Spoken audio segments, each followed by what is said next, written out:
Olá pessoal, tudo bem? Hoje nós vamos falar um pouquinho para vocês sobre o Juvenal Galeno, para que vocês possam ver prática como é que acontecia essa escrita do autor e como algumas questões de estilo, tudo isso, né?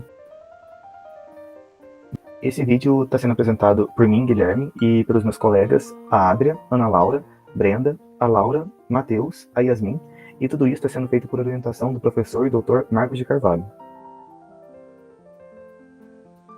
Agora apresentando para vocês um pouquinho sobre o autor. Ele é brasileiro, nasceu em Fortaleza, no Ceará, em 27 de setembro de 1836. É um momento conturbado dentro do contexto brasileiro, né? Então, principalmente no Ceará, vão ter alguns conflitos, nós vamos estar passando por algumas questões históricas muito importantes, né, dentro do cenário brasileiro, e tudo isso, querendo ou não, vai ser refletido dentro dos poemas do autor. E nós vamos ver um pouquinho mais à frente o porquê disso, né? Ele, além de poeta, ele foi contista e dramaturgo, então, além de escrever poemas, ele escreveu contos e algumas peças teatrais, e tudo isso vai ajudar para que ele tenha um leque muito grande de temáticas diferentes, de estilos um pouquinho diferentes, tudo isso vai ser refletido dentro dos poemas dele, principalmente, né? Ele, como poeta, ele teve duas obras principais, os prelúdios poéticos e também as lendas e canções populares. Esses prelúdios poéticos que eu citei primeiro, ele é bem interessante porque ele trata dessa primeira característica que a gente trouxe aqui para vocês. Ele conheceu no Rio de Janeiro Paula Brito, Machado de Assis, Quintino de Bocaiúva, Joaquim Manuel de Macedo, e foi nesse contexto do Rio de Janeiro que ele acabou criando esse primeiro livro, o Prelúdios Poéticos, que são livros de poemas, né? E que ele é muito bem avaliado pelas pessoas, tá?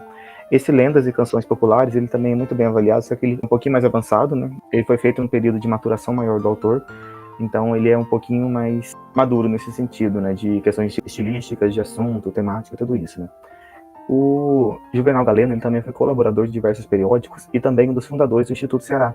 Então aqui a gente percebe que ele era bem politizado na época. E isso é bem interessante, porque por ele ser colaborador de diversos periódicos, ele estava muito dentro das questões políticas, questões de notícias, e tudo isso, querendo ou não, vai ser refletido dentro da obra dele. Em 1908, por meio de um caso de glaucoma, ele acaba se tornando irremediavelmente cego, então ele acaba perdendo a visão, e isso não atrapalha diretamente que ele produza novos poemas pra gente. Mas infelizmente acaba sendo com uma frequência um pouquinho menor. Acontece que ali ele precisa de um correspondente para estar escrevendo os poemas, né? Então ele tem que recitar para alguém, isso é uma filha ou então alguém para escrever junto com ele. Mas assim, ainda assim ele continua produzindo, só que é uma quantidade ou frequência bem menor, né? E infelizmente ele vem a falecer em 7 de março de 1931.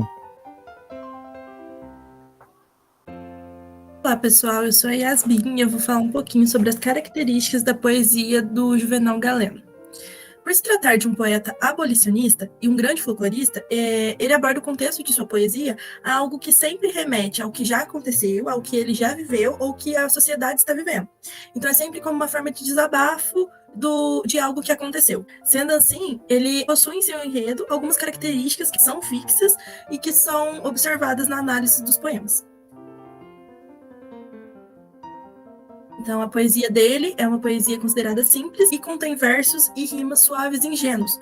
Seus versos eles apresentam musicalidade por conta também dele ter sido um grande folclorista e apresenta temas que, como já foi dito, que ele viveu ou que a sociedade está vivendo. E a partir desse momento em que ele vive, ele relata isso, ele se expressa através da poesia. Então, ela traz bastante sentimento, que às vezes pode ser interpretada como romantizada, com o uso de metáforas.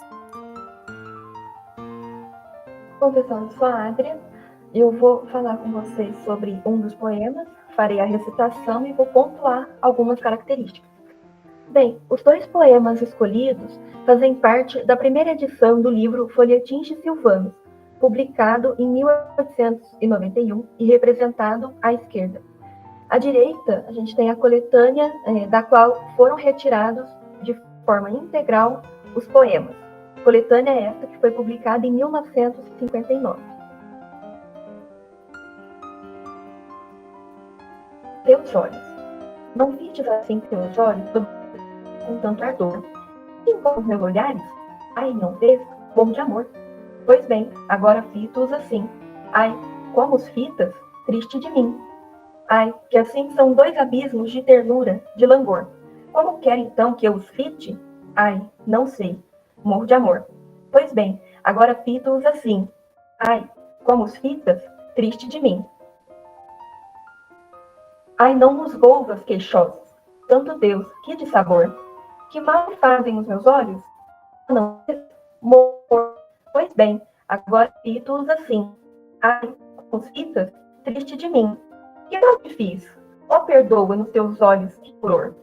Que lhe importa? Estão zangados. Mas morro de amor.